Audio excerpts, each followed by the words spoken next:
Y esto, en verdad, si lo piensas, es una auténtica bastada.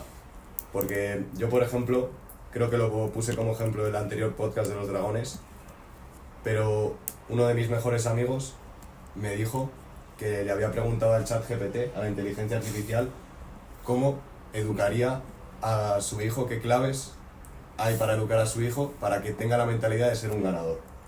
Y le dijo la inteligencia artificial, decírselo desde pequeño, repetírselo desde pequeño, repetírselo desde pequeño.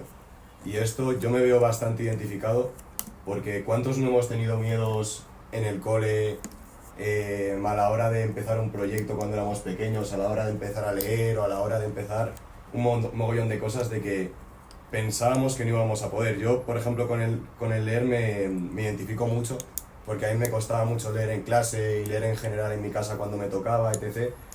Y yo había una parte que a la hora de ir a leer notaba una incomodidad aquí por dentro. Y tenía creencias de hostias, y si no lo voy a conseguir hacer bien, y si se me va a hacer muy rollo y todo esto. Y en verdad yo noto que eso era por la perspectiva que había ido yo cogiendo desde pequeño, pues el primer día se me hizo difícil, no lo conseguí muy bien, me comparaba con el resto, con otros compañeros que lo hacían mejor y me frustraba. Y luego en casa pues empecé a coger una dinámica de no querer hacerlo, pensar que era una mierda, etc.